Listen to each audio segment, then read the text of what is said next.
because this might be the inner chronicle of what we are, and we have to articulate ourselves, otherwise we would be cows in a field.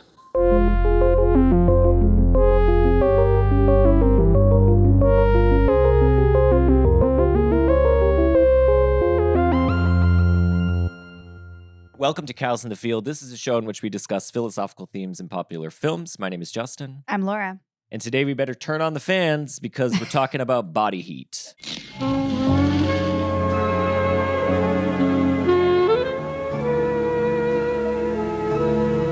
It's hot in Miranda Beach this summer, and Ned Racine is waiting for something special to happen in his life. I'm really disappointed in you, Racine. I've been living vicariously off of you for years. You shut up on me now, I only have my wife. There's nothing to tell. I lead a lonely life. And then, something special does happen. You're not too smart, are you? I like that in a man. What else do you like? Lazy, ugly, horny? I got them all. You don't look lazy. Well, I don't know much about her, except what I've seen. My temperature runs a couple of degrees high, around 100. I don't mind. The engine or something. Maybe you need a tune-up. Don't tell me. You have just the right tool.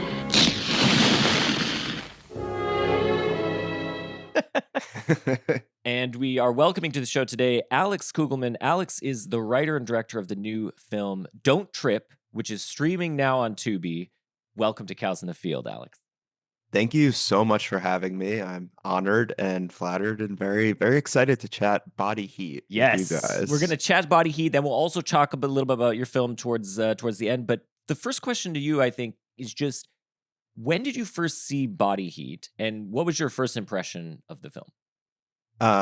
This is a recent new addition to my world. No shade. It was also my first watch 2 nights ago. So really? I'd never seen it before. Yeah. Fresh eyes. Yeah. What about you? Laura had seen it. I had seen Laura? it. I had discovered it in my dad's collection. Which sounds like weird. Which but, like, collection? Yeah. Exactly. Like he had like a bunch of DVDs, and I was going like in high school. I was like, I'm gonna watch all these movies, and then sometimes I was like, Dad, this is weird. Like you really Yes. like Kathleen Turner. That's really But funny. yeah, it was like. It was around the time that I was also like discovering Hitchcock and De Palma. I think we've Saw talked about Fits. this, and like it was all in the same soup for me. I didn't really know what influenced what or where we were in chronology. It didn't matter. I was just like this is what it is. Yes. So Alex, For me- yeah, for you, yeah. For me, it was a title that always got lost in the shuffle because like I had like a long list for a while of like a ton of movies to watch, and there was Heat. And then there was Body Double, the Yep. De Yep. Palma movie. Yeah. And then there's Body Heat. And then the three of them were just like on this list for a while. And this is like years ago. And they all just kind of like and I'm like, they're all just like kind of older movies. Now people are gonna think like I'm so young, but like You were born in Heat- 2022 or literally, no. 93. But no, so I watched, I don't know, this is a long way to get there, but like I watched Heat. I love Heat. That became like my favorite movie, and then Of course. love Body Double, and then Body Heat was just left lingering on this list for years.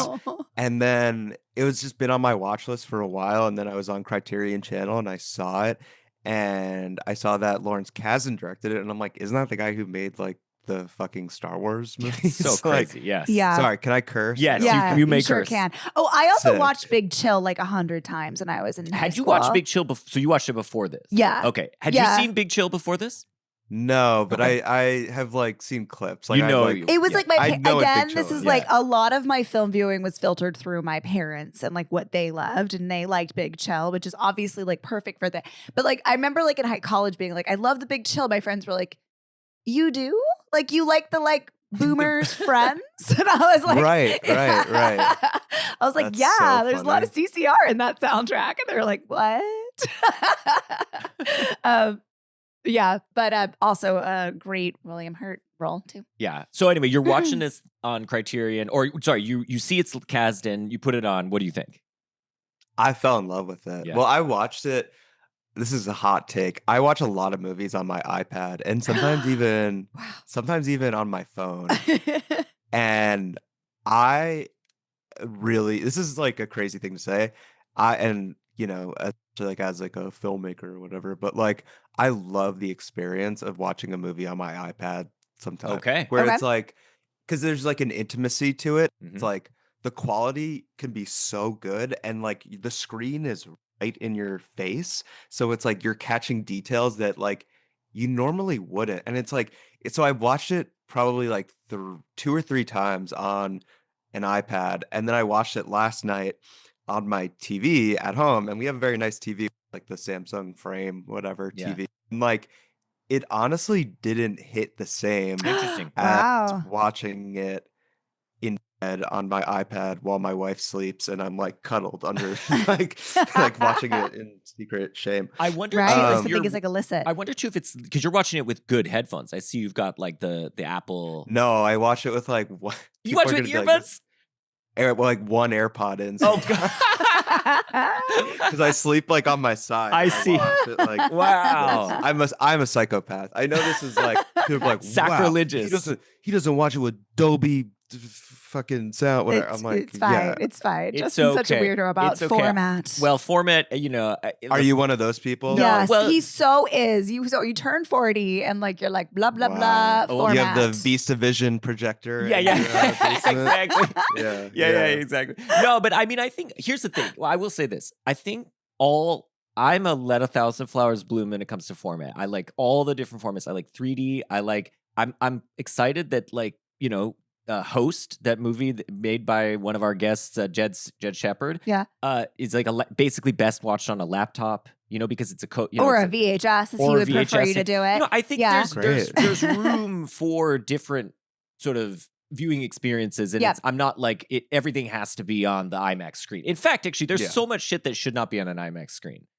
Yeah. So anyway, I think it's tricky. I think that like this like idea that like everything you need to see should be in a theater. It's like I actually think that like the phone and the iPad and the streaming is kind of like a gateway drug where Yeah. it's like it's there's so much access that it like enables you to like get into movies in such a fast way that you can like see so much shit, and then you're like, oh, okay, like is there like a rep theater near me? Like, because it's a different experience. Like I've seen Eyes Wide Shut like 10 times, and then I saw it like at the New Bev, like at like a Christmas special screening, and like it was just such a different experience that like I if I saw the movie for the first time on that at the New Bev, like I don't know if I would have enjoyed the movie as much. 'Cause, interesting. like because it wasn't like that good of a like yeah, there's charm to it. Like it was like an old reel where it was like so many like Scratches. burns, scratches, Yeah. like the sound was like kind of fucked up, which like there is charm to that and I do enjoy that, but it's like there's something about like I don't know, I'm like a freak where I'm like I want to like study it and I Yeah, want to yeah, like yeah. live in it, you know? Right. Like, And you so- want a Kubrick movie to kind of feel pristine the way like his cinematography is, or in Right. some way. You know what I mean? I wouldn't want Well, like yeah. a roughed up. I don't want like a grindhouse like experience of a Kubrick movie.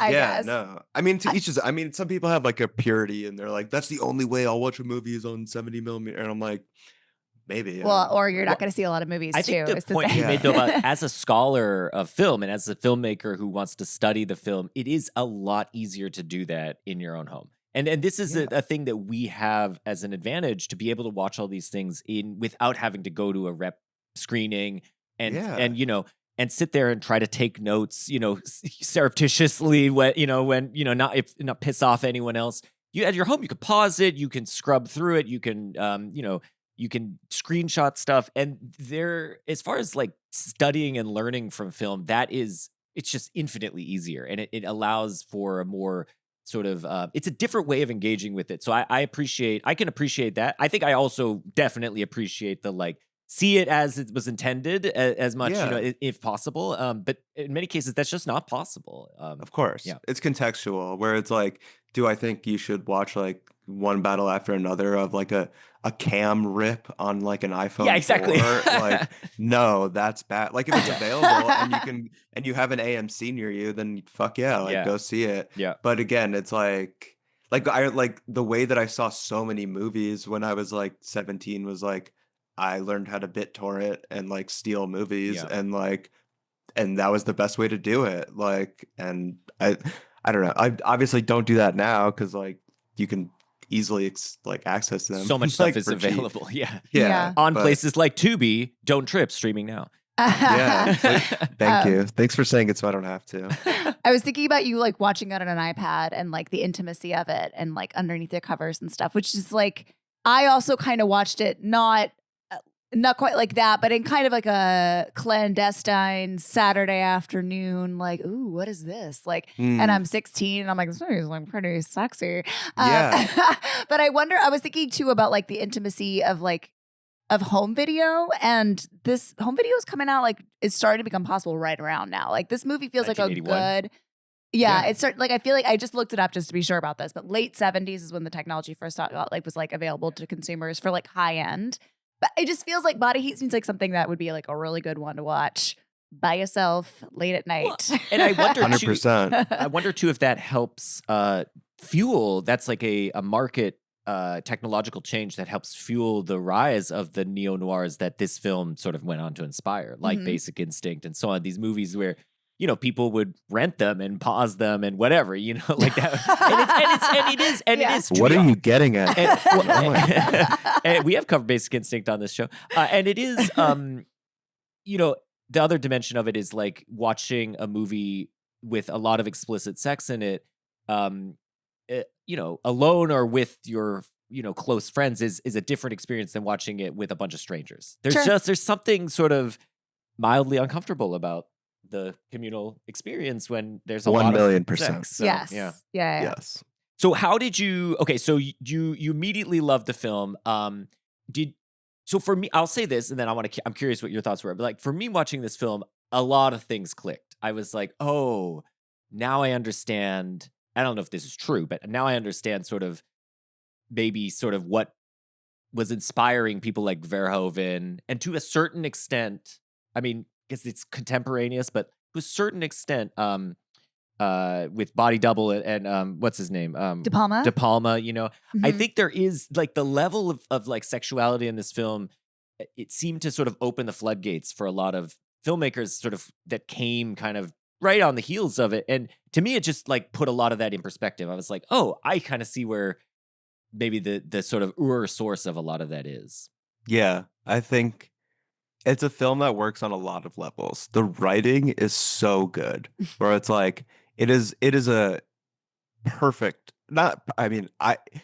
technically amazing script. Everything clicks, everything works really, really well. Like I always say, like, well, I'm gonna get into like screenwriter talk. Do Go it. for it. We never Go talk to for it. screenwriters. Do Yeah, it. yeah, Do go it. for it. Well, it's like for a script to be really good, it has to be like a watch, where it's like all these gears need to be like perfectly in sync and like working towards each other, and like everything in this movie is clicking perfectly together, and there's no part of the movie where you're like, oh, I found the plot hole, and like actually, because like I was watching with my wife last night, and I was like, every single thing, like everything falls into place, like all the dominoes like fall, and it's like it's very, very rare to get that in a movie. So it's like if you have that as the foundation, where it's like you have such a solid script, where it's like the character Kathleen Turner, where it's like she knows exactly the game that she's playing, Yeah.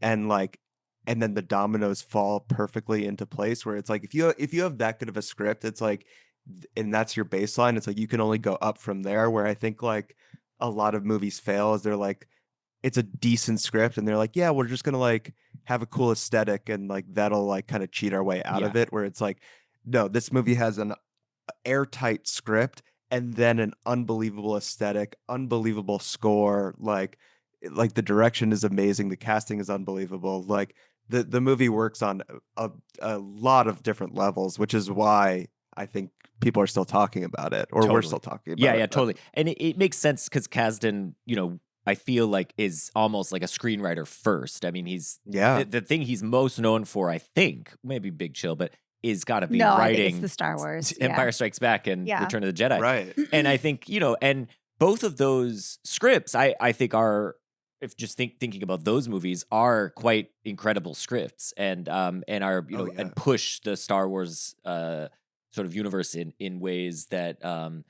I know all this stuff was there with George Lucas, but the sort of interconnected bits, especially in Return of the Jedi towards the end, that sort of intercutting and all that, it's just fantastic. Yes. And I think that's all Yeah. there in the script. So Yeah, I think it's so interesting that like his filmography as a writer, it's like Empire Strikes Back and then this like super horny movie Yeah. where it's like I mean, like I almost can imagine that it's like this movie is almost a rejection of that, where it's like that's like such like mainstream, almost like, I mean, I'm sure a lot of people viewed it at the time as like a kids movie Mhm. almost, where it's like very like family friendly. There are like adult themes in Star Wars, whatever, but like this is like so in the opposite direction, where it's like there's a scene where William Hurt goes up to what he thinks is Kathleen Turner. He's like, "Hey, do you want to fuck?" Yeah. Like, it's really, really funny. But yeah, it's like it's a very explicit movie, and it like Yes. it pulls no punches, and it's very, very, very,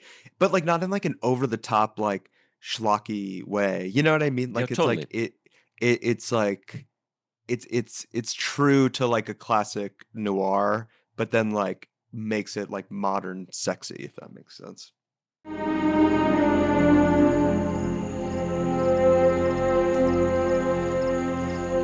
Hey, lady, you want to fuck?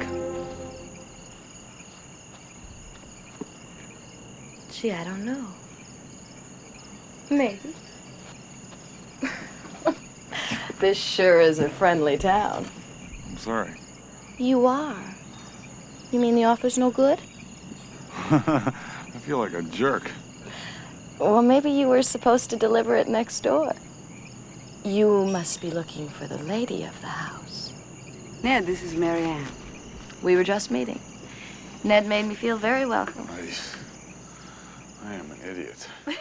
I think it's a very horny film. I think that's Very the word I horny would film. use. Capital H, It's yeah. a sweaty, horny film. Let me briefly just sort of say what happens. And we're, by the way, for the audience, we're gonna spoil the crap out of this film. This film from 50 years ago.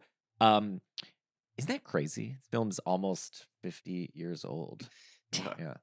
25. I guess it's about 25 years old. No, how old is it? No, you mean 45? 1981. 45. Yeah, 45 years old. Yeah, it's 45.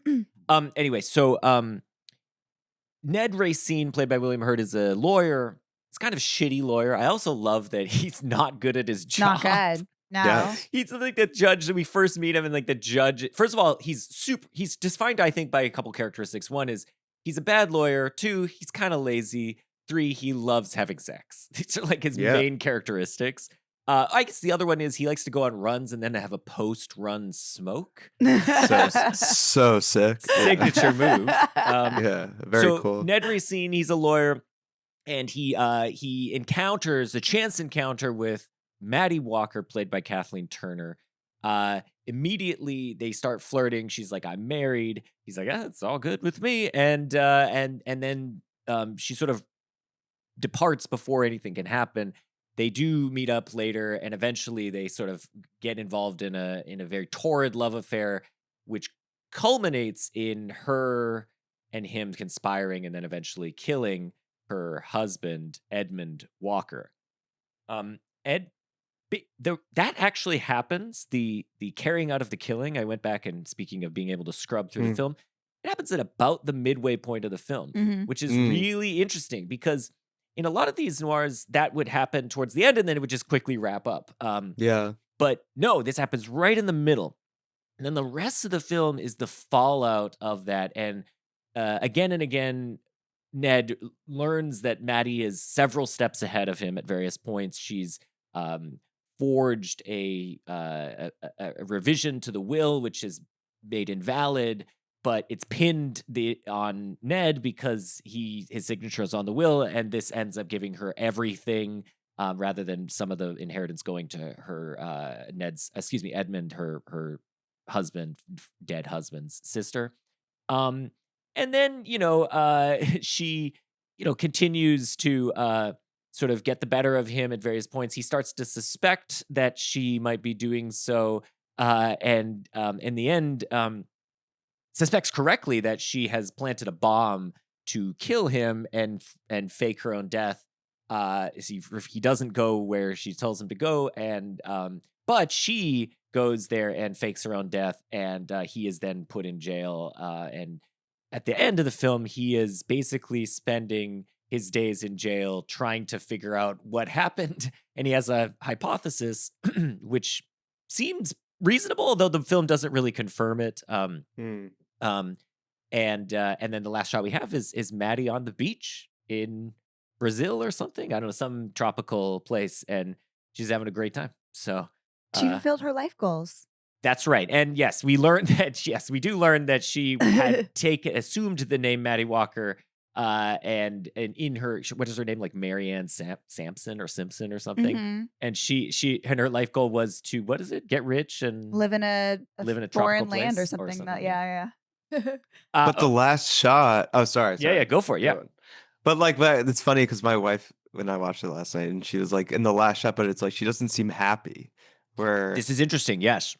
where I it's agree. like, so did she actually love the William Hurt character? And it's Very like interesting. I kind of think she did. Where it was like, because he's like, he's very charming. Like, you know what I mean? Like, it's like the first time I watched the movie and like I didn't like see her ruse.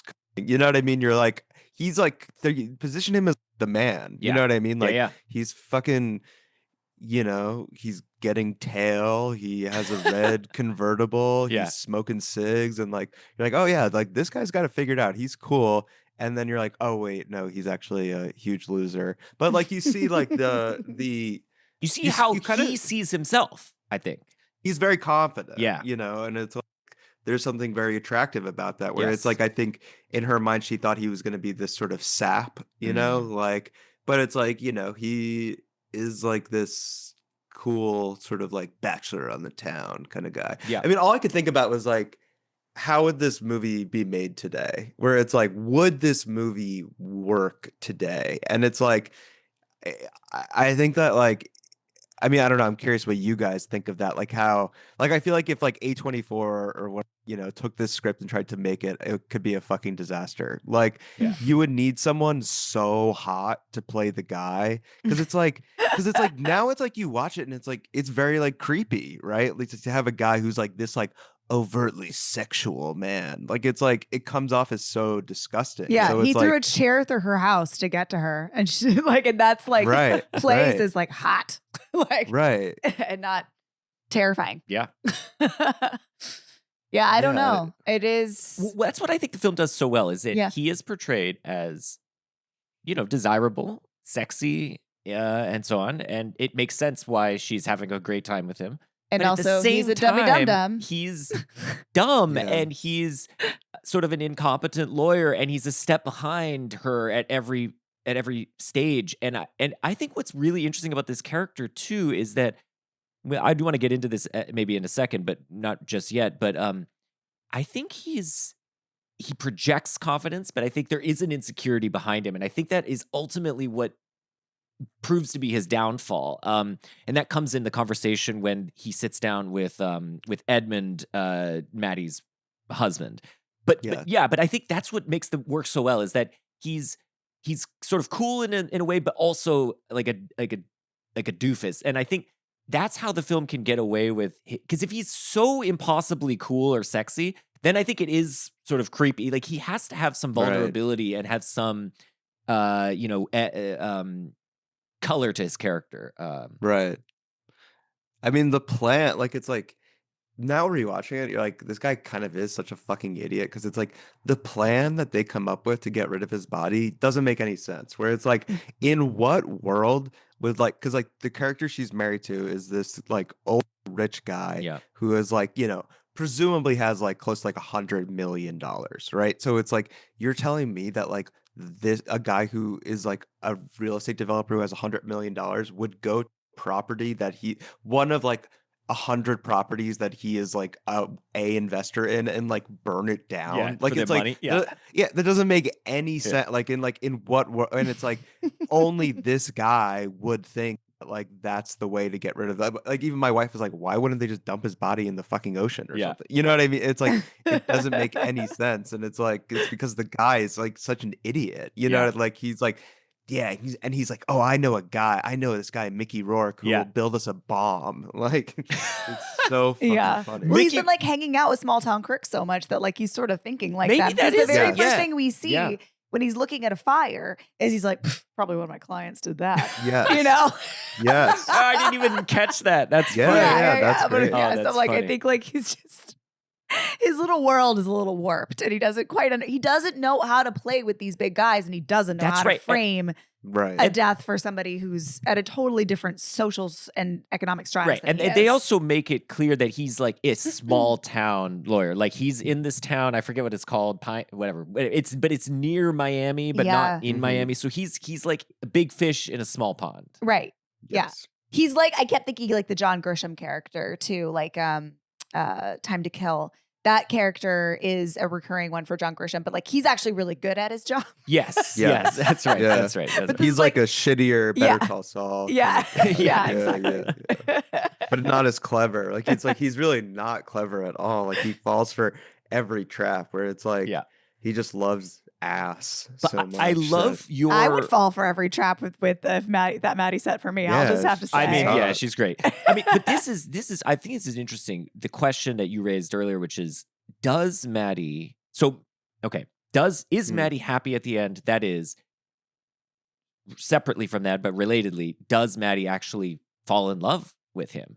And I think this is an interesting question because actually it never really crossed my mind that she did. Although I think once you raised it, I thought it is interesting. They do seem to genuinely enjoy having sex. Now, granted, she might be the most amazing like actor and this is the whole thing. Right. Or she could just be like a nymphomaniac who's just like, I want to have a lot of sex, so this is great. But the other read is that like, no, actually there is chemistry between them and there is some regret that she has at the end. Anyway, I'm curious what you guys what you think about that, because that is an interesting question.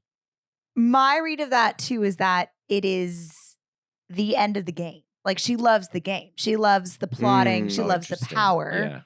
Yeah. And with her husband, her rich husband, I mean, I'm sure she got a kick out of the fact that he's always putting her down, Yeah. and you know she's secretly plotting to like destroy him. But Yeah. that relationship was not fun for her in that she had to play the little miss, like, oh, I don't know anything about that. You're just a man and I'm a woman. But Yeah. the appeal of her relationship with Racine is like he's maybe much better at sex than her husband, but also like she has all the power in that relationship. I see. He needs her. He's like desperate for her. She pretends that she's desperate for him, but it's obviously the other way around. And she snaps and he does whatever she says. And I Yeah. think that was really fun. And now it Yes. couldn't last forever. It was not meant to last forever, but I think it's a bit of a bummer She's now like, that it's yeah, gone. Yeah, that makes sense. Yeah. I mean, the only variable in her plan that she couldn't forecast with this guy is that like he's much better at sex than he is a lawyer. You know what I mean?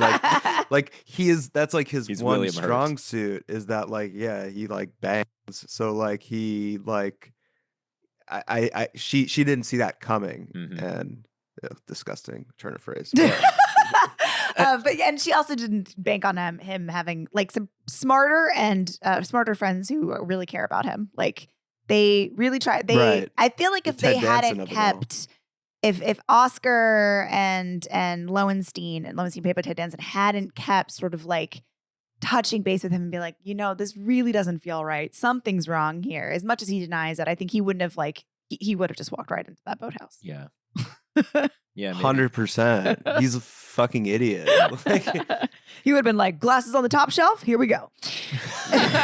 Kablooey. very funny.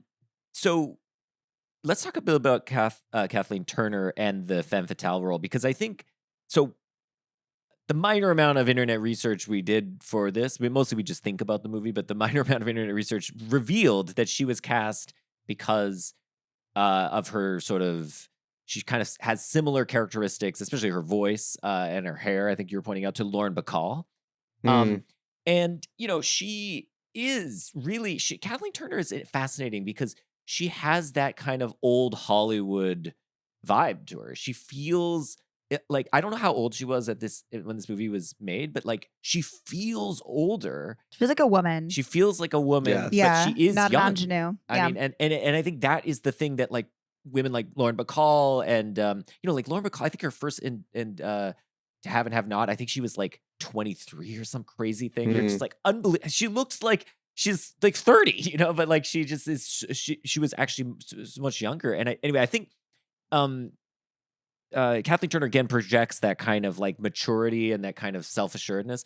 But the femme fatale role too is like, I think, a really interesting one. So, Alex, like, what was your like just general background or experience with like noir, and of course with noir, the femme fatale role and these kinds of characters as they kind of come up? Yeah.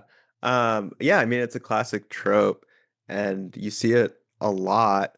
It's a very hard thing to pull off, like I think it works so much better in older movies than it does now in like modern movies.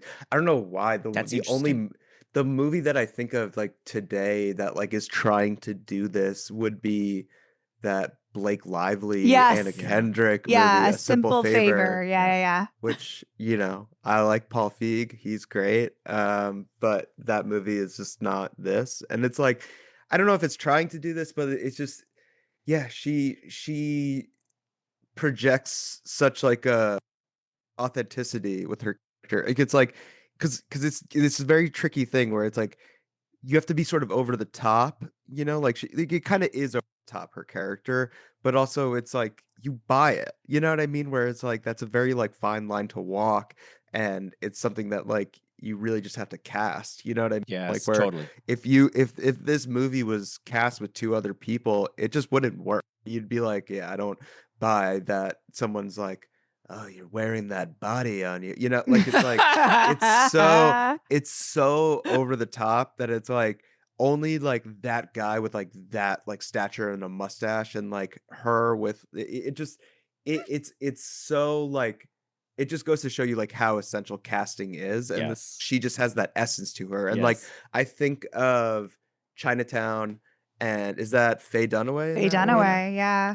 And like she's excellent in that movie, and like it's a similar sort of vibe. It's something with their hair, like they have like a similar sort of like feathered hair kind of thing happening there, where it's like something that I know I keep comparing it to like modern times, but it's just like there's just something that's just like that quality of these like 70s and 80s movies where it's like it's a lot easier to buy in Yeah. than it is now. I to have that sort of I have a character. hypothesis about why the femme fatale doesn't work today in the same way, and which is Okay, that I what's that? think the femme fatale is sort of it's structured on an exploitation of certain patriarchal stereotypes that Yeah. are Mm. harder to sort of that don't land as easily today Yes. because we live in like a the More progressive times. we live in progressive times, and Yes. feminism was on the rise in the 80s, but it hadn't taken over in the same way. I mean, there were women who, of course, were in the workforce, but they were dealing with rampant sexual harassment and so on. And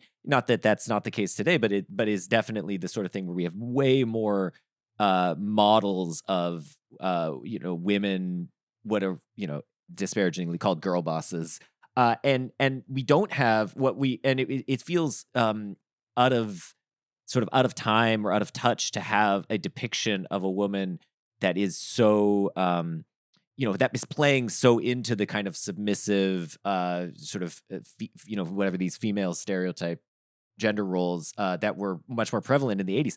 And I think what's cool though about the femme fatale role in noir is that the character is one that plays into those stereotypes but ultimately subverts them, because she is the one who she seems to have no agency or power, and she needs a man to solve the problems, but really she's just exploiting him, and she's a step ahead at every point.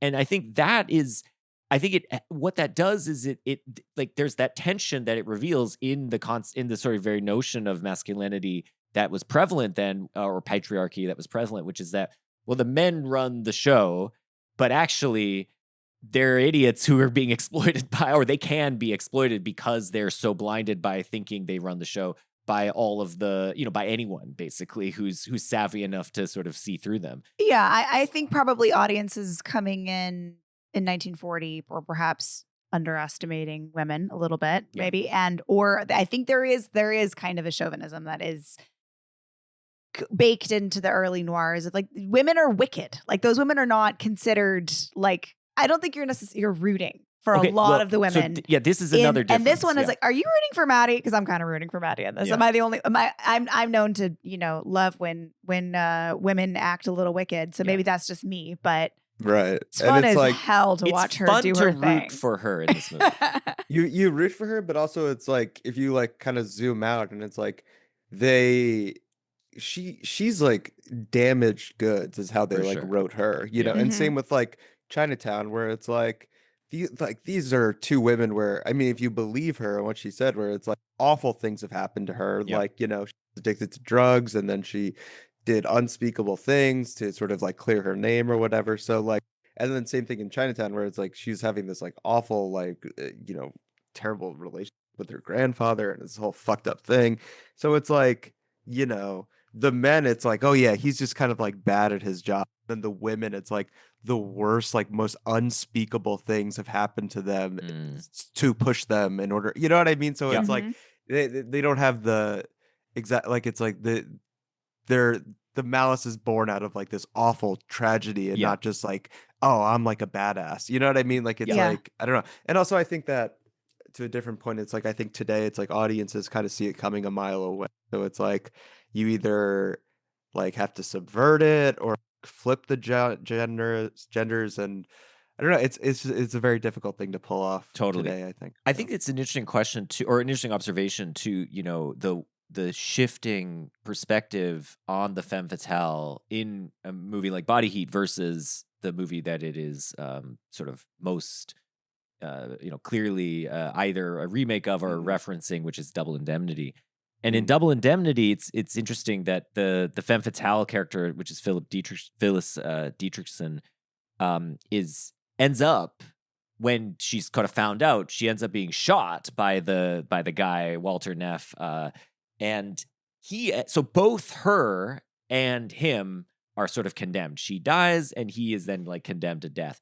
And you could think of that as like, okay, so there's only so much, like, okay, it's like we're using the patriarchy to confuse the audience in a way, as you pointed out, Laura, like, oh, the audience didn't see that coming because they underestimated the woman. But in the end, the woman can't really succeed, right? No, like no. there's a moralizing of like, this is bad. And there has to be at least some sort of reprisal on her. Whereas in Body Heat, and this is again takes us though to the end of the film, but Maddie does seem to succeed, at least in her stated aims. She ends up in a foreign land with lots of money.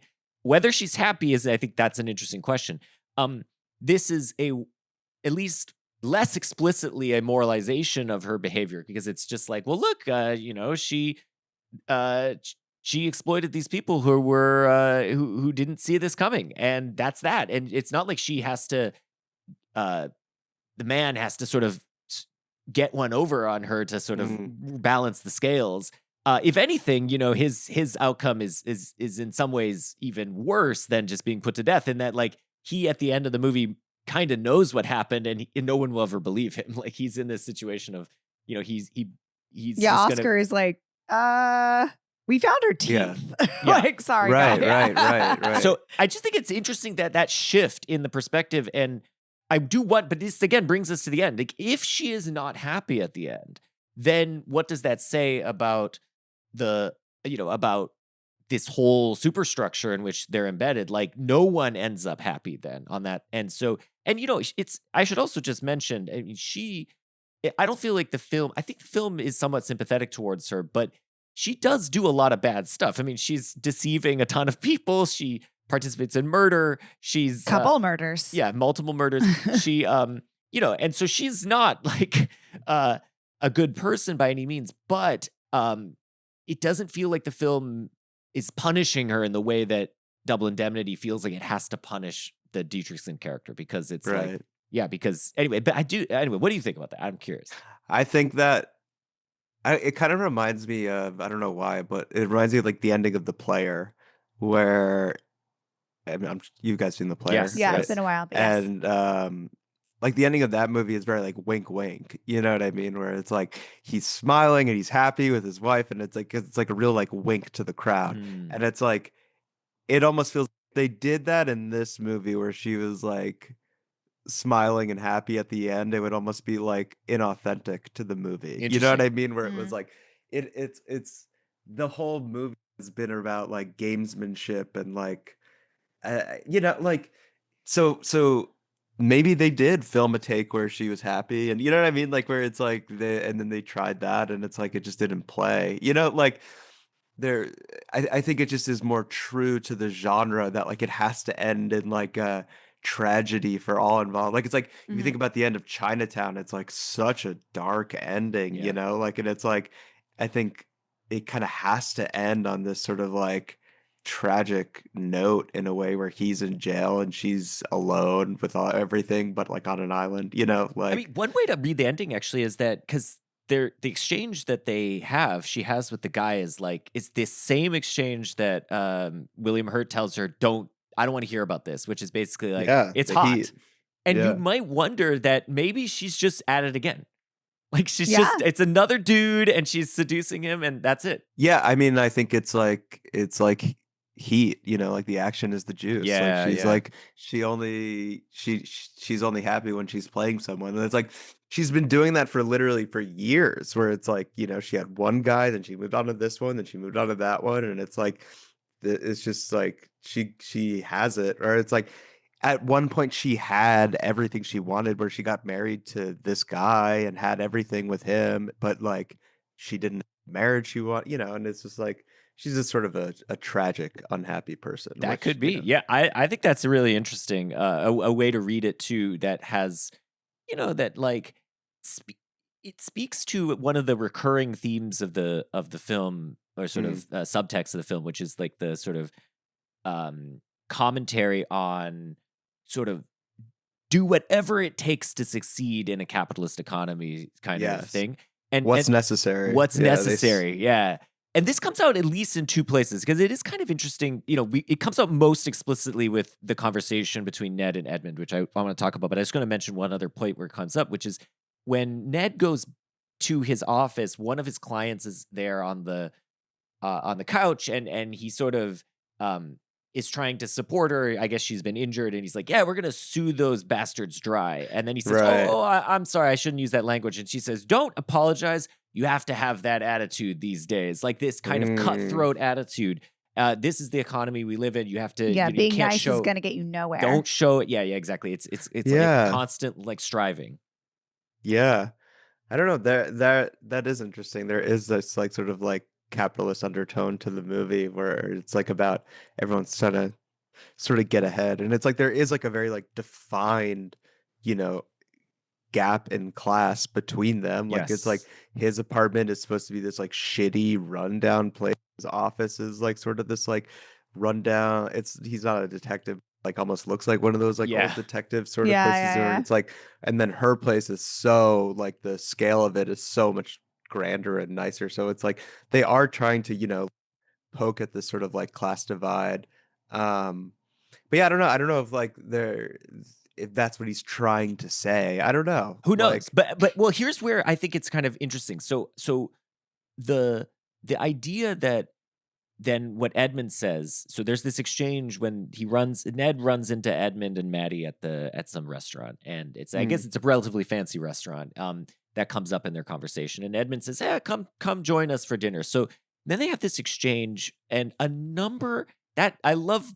Talk about great writing. The writing in this exchange, I think, is amazing. In part because mm, there are two conversations happening sort of simultaneously. There's what they're explaining explicitly, and then there's what's sort of being communicated under the table. And what's being communicated under the table is totally just like a jockeying for power and a kind of, who's the boss here. And so one of the things they say explicitly, Edmund, they talk about, oh, you're a lawyer. Okay, yeah, I was a lawyer once. I gave that up. I got bored by it. Like he's immediately Edmund is just dismissive of Ned's job, and he's like, he even asks him like, can you even make a living as a lawyer? And like, so immediately belittling his his ability as a man. And I think this is a big part of it. It's like undermining his masculinity. They even compare schools they went to. Edmund Oh went to yeah. Columbia. Ned went to FSU. And then he, Ned tries to deflect. He says, oh, like I hate being a lawyer, this and that. And then he the part that I found so interesting, and I went back and rewatched it last night. Edmund says this is after Maddie has gotten up and gone to the bathroom. Edmund says he starts to tell the story of how the guy that he met Maddie through, and he says, "Yeah, this guy came to me with a business proposition." And he's like, it was just a total, like, this guy sucked, basically. He wanted to get rich quick. He wanted to do it with one score. He wasn't willing to do what's necessary. And Ned interprets that as, oh, you mean like put in the work. And he's like, no, no, no. I mean, do what's necessary. And then Ned's response to that, I think, is really interesting because he says three things, but like, this is, I feel like, really revealing as a character. So he says, I know that kind of guy. I hate it. It makes me sick. And then he says, I'm a lot like that. And that's the last thing he says in that exchange. And he has this perfect like little laugh. He has this weird laugh and this weird look at Edmund, like this strange, like kind of almost like pained smile or something. Oh my God, it's really weird. Like a masterful acting moment, I think. Yeah, no, I think so. But what's going on there? And here's what I think is also really interesting about this scene is the scene that immediately follows this, or not immediately, but almost immediately, which follows this, is Ned finally deciding to kill Edmund. So the whole time, Maddie's been kind of seeding it, like, whoa, we're both thinking we should kill him. He's like, no, no, no, don't do that. And then finally, he's like, all right, I'm going to kill him. I got the plan. I got it all worked out. As if like it was his own plan or whatever, as we were saying. Why would that be, right? Why would it be only after he was humiliated by Edmund that he decides, I got to kill him? And I think it is something to the effect of like, he is insecure in all these ways. Yes, he's he's a guy who can sleep with lots of women and so on. He's pretty cool. He's charming, but he lacks a certain dimension of masculinity. The one in particular that's defined within the capitalist framework, being able to make tons and tons of money, right? And being able to, and being willing to just do whatever it takes to get there. And he's like, okay, fine. I'm going to show you that I can do it. I can do it by taking from the guy who has everything from that guy by killing him and literally killing him, stealing his wife and all of his money. And I think that is sort of, it's like, there's a pettiness to that, but also it's like, I don't know, there's something like deeply like scarred within him that's like come out in that sequence that I feel like is there. But when I first was watching the movie, I thought, oh yeah, this guy's just horny. But then rewatching that scene, I thought, oh, it's more than that. Like he's driven by some sort of deep insecurity that like there's like a shame at his lack of ambition. Like Yeah, he or- sort of yeah. like wears that as a badge of pride that he's not ambitious, but Yeah. in fact, like it like eats at him that there's like something missing in him, Yeah. or that or that it's like affecting his masculinity, or Yeah. makes him feel less than. and when this compared to a guy ultimately like Edmund. drives him to his doom. Guy came to us with a business proposition. We're always looking for opportunities. We're willing to take an occasional risk. The downside isn't too steep if the conditions are right. But this guy, he hadn't done his homework. He didn't know the bottom line. That's how I knew he was full of shit. Gotta know the bottom line. That's all that counts. But he didn't have the goods, this guy. He's like a lot of guys you run into. They want to get rich, they want to do it quick, they want to be there with one score. But they're not willing to do what's necessary. You know what I mean? I'm not sure. You mean do the groundwork, earn it? No. No, I mean do what's necessary. Whatever's necessary. Yeah. I know that kind of guy. I hate that. Makes me sick. Me too. I'm a lot like that.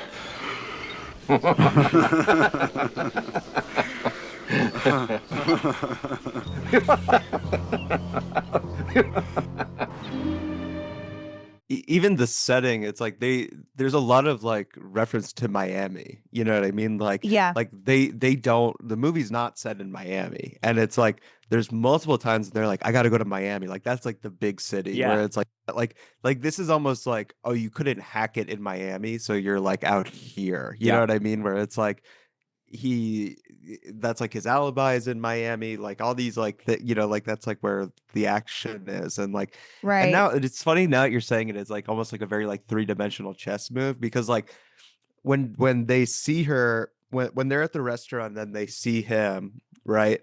She has already laid the seed in her husband's mind that she knows this guy. She goes, "Oh yeah, that's the lawyer I was telling you Yep. about." So I think that like she must have told her like, "Oh yeah, that's the lawyer I was telling you about. This guy is like trying to fuck me." Like, you know what I mean? Like this guy wants me. Yeah. And now that that's in his head, she's just like laying the trap. You know what I mean? So she's like, Mhm. "Okay, I'm gonna go to the bathroom. My husband thinks that this guy wants to fuck me, so like he's gonna like let him have it." You Yeah. know what I mean? And then that'll trigger him to Yeah. be like, "Oh yeah, we gotta kill." So it's like Yeah. now looking at it, she's playing true 3D Yeah, chess. because you before know? they'd had this conversation about her prenup, and she's like, "Oh, it's really bad. Like, I only get money for a year, and then I'm Yeah. out on my own. Like, you don't mind, do you?" Like, she said it that way. Yeah. Like, we could be together and be poor, right? And he's like, "Yeah, totally, whatever. I don't care. I'm having sex. Like, I don't care." But like, then she's not going to be the one to convince him the importance of the money. She needs him to like get, she needs her husband to have that conversation to nudge him man to man Yes, into yes, caring about the yes. money. Because I think he was pretty satisfied before with just having like a lot of sex. Yeah, I think he was fine. He was fine. Just to have sex, because he Yeah. knew that he's seen too many criminals have it go the wrong way. And he's been advised by a lot of criminals, don't do these sorts of things. He's Yeah. been advised by his friends not to do these I'm sorts trying of to remember. things. We have a conversation about ambition early, before, like when the very first introduction of the characters, because we see that Lowenstein once he's like, "This is not the end of the line That's for me," right. right? Like, I'm not going to just be like assistant district attorney Yeah. in this small town. To your point about Miami, Yeah. like he's like, I'm getting up and out. Whereas like they were just sort of teasing him, like, "Are you good? Like, are you just gonna have sex with every woman in uniform? Yeah. Like, is there gonna be like, do you think you're gonna run out of ladies in uniform? Like, or are you good?"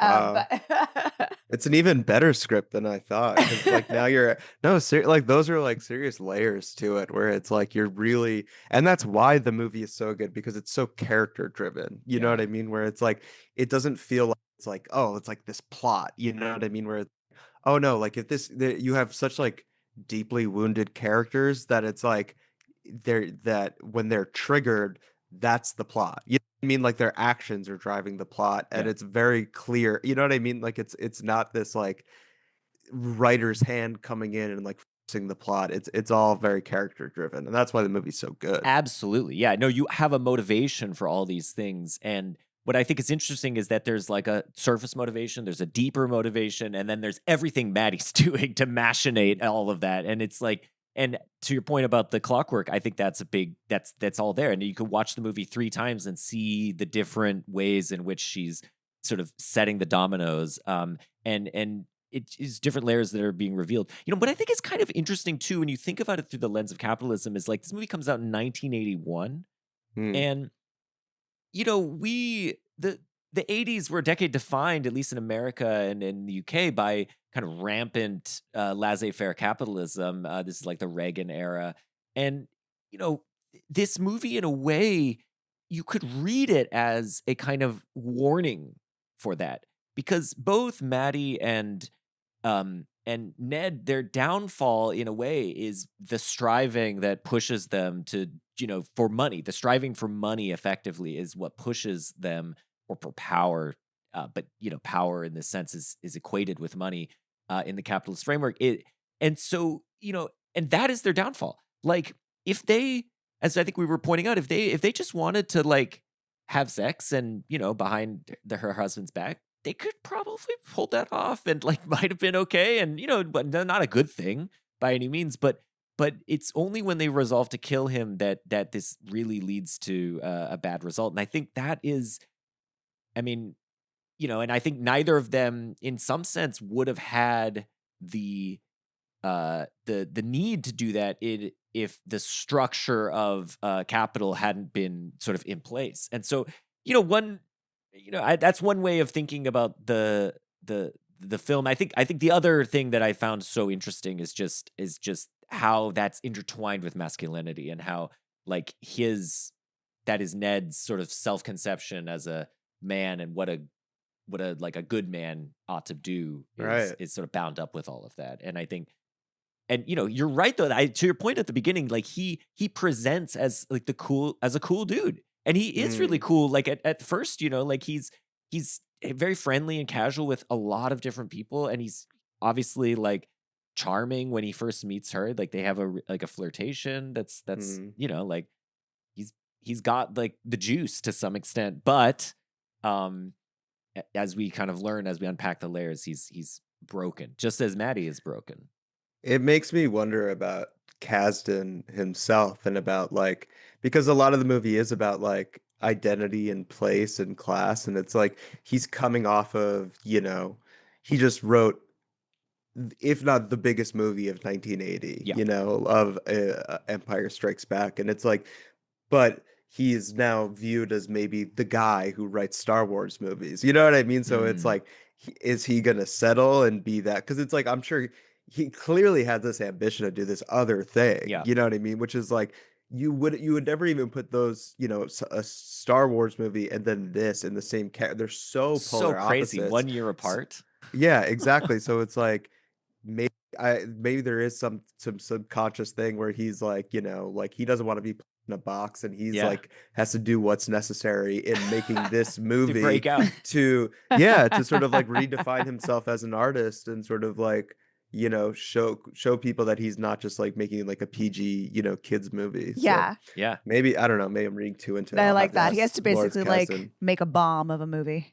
Yeah, literally. Yeah. and then fake someone's death. He has to call Mickey York. Yeah. Okay. So I mean, I'm just going to mention a couple other things in case this spurs some conversation. Otherwise, we can also just move on. I mean, I did think a couple of things I thought were interesting. There are these chimes. They just talk about the chimes. There's the, the wind chimes, and you got to go see the wind chimes. I want to see the wind chimes. It's like, okay, that's my way of getting in bed with this woman. There's also, of course, that this is all taking place during a heat wave. And one of the characters, I think he's the police officer, the detective character who's friends with Ned and the Oscar. Yeah. He sort of waxes poetic about the heat wave. He's like, yeah, there's more killing in the heat wave. And he says, how's the cod business, Oscar? Real good. Always starts happening in weather like this. When it gets hot, people try to kill each other. That's right. I know some people who'll be dead if we don't get a break soon. Ooh, we got more of everything bad since the wave started. It's that crisis atmosphere, People dress different, feel different, they sweat more, wake up cranky, and never recover. Look at Lowenstein. Everything's just a little askew. Pretty soon, people think the old rules are not in effect. Start to break them, figure nobody will care, because it's emergency time. Time out. Oscar, I just can't figure out how you can be doing advanced theoretical thinking like that and still be stuck in our little town. This idea that, like, when you're sort of quote unquote in heat, I guess, your rational capacity breaks down, and you're just sort of subject to animalistic forces like violence or sexual desire, that sort of thing. Anyway, I mean, that's all sort of there present in the film. I don't know. Do you guys have thoughts on that sort of stuff? I think chimes is related because, of course, the chimes has something to do with wind.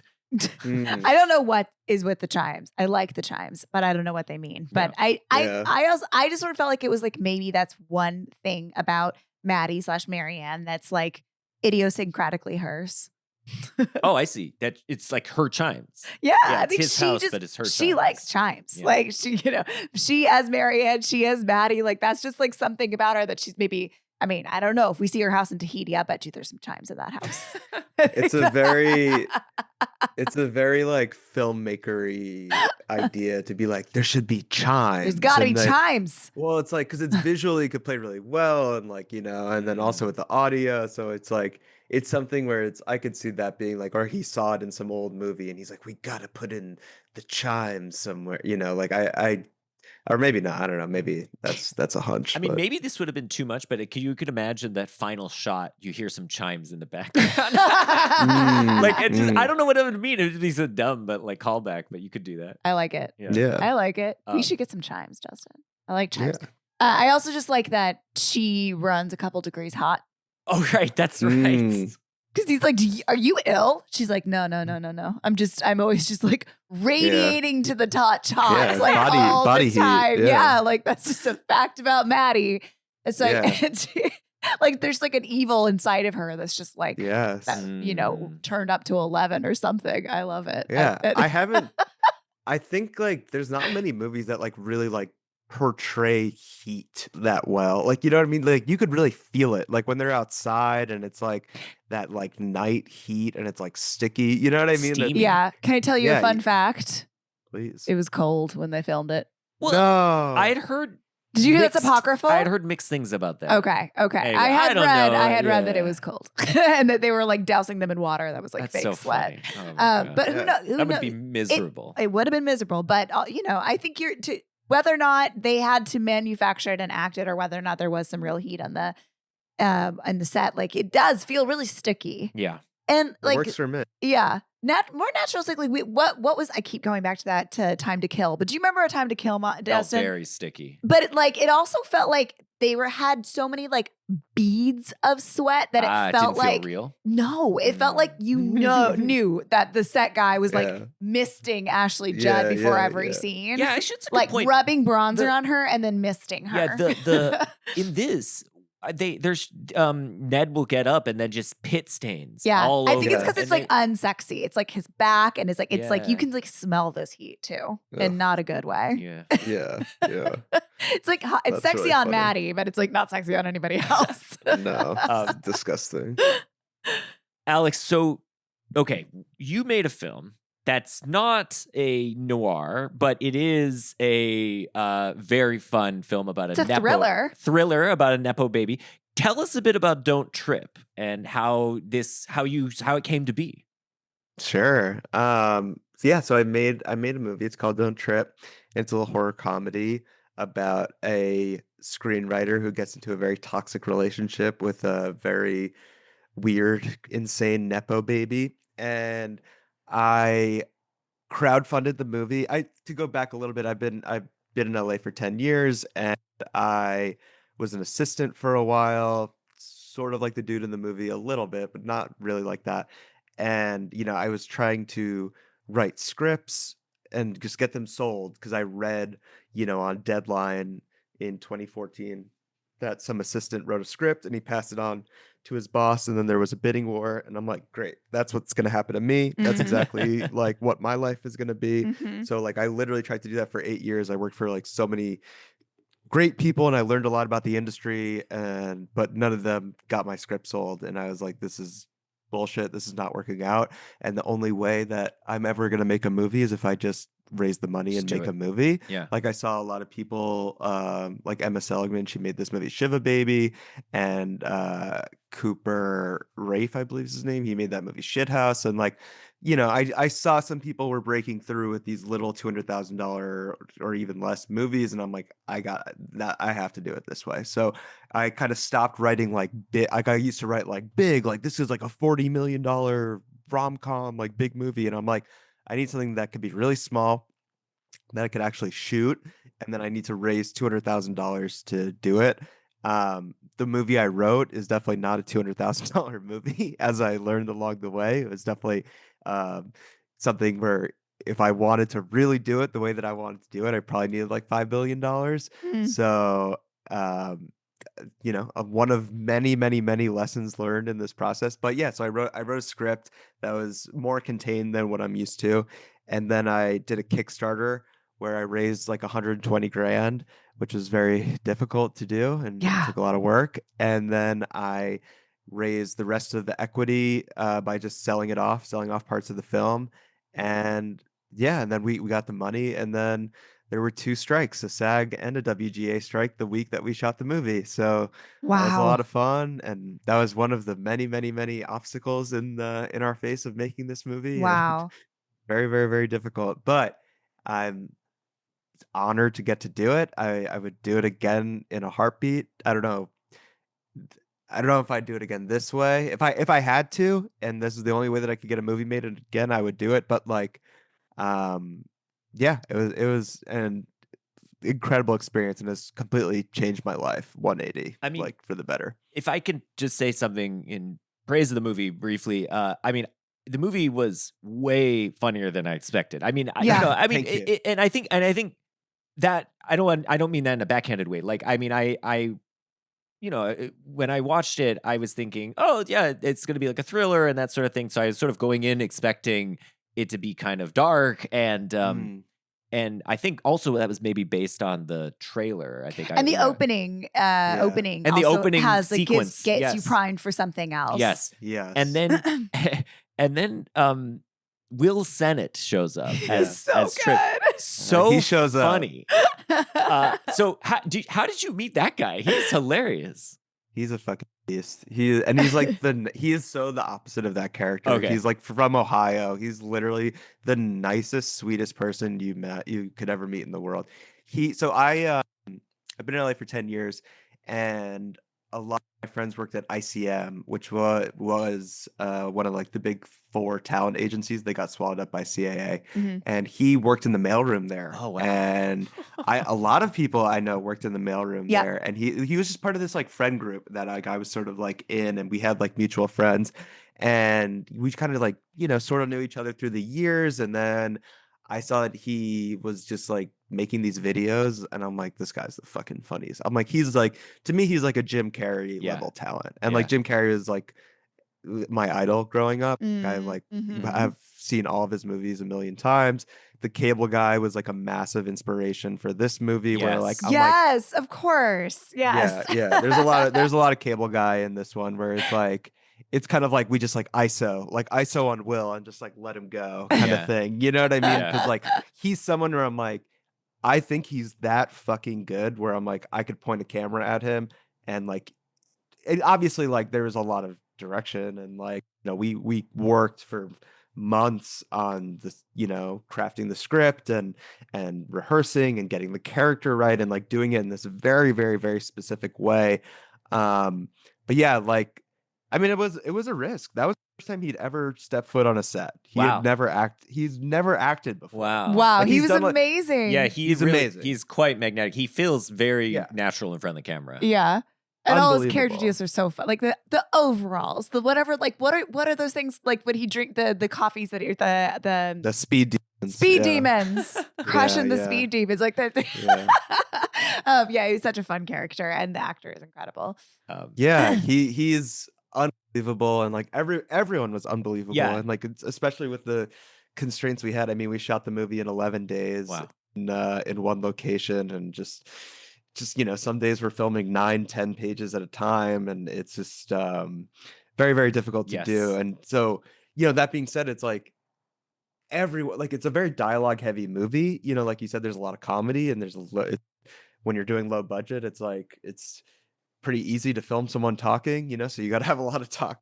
And that being said, we shot 90 plus pages, and everyone like knew all the lines like immediately. Like it was nice. like our main lead, Matt Sato, like he had probably 80 pages of dialogue, and like I don't think he missed a line. Like he was like, and like that there's the scene with him where he's trying to get the Scott Lefkowitz guy on the phone, and like that was very like me just like sitting like 2 inches away being like, okay, say this, okay, what about this time? And he was like, boom, just like he could like it. And like take it, get a direction, and like go. Like he's amazing. Like he has been on like a lot of those like Disney shows, so they like train him in like a very like they like give you sort of like acting school in that way, I think. So it's like he is like unbelievable. Nice. And really everyone involved was just so talented. Yeah. Very, very lucky to get that.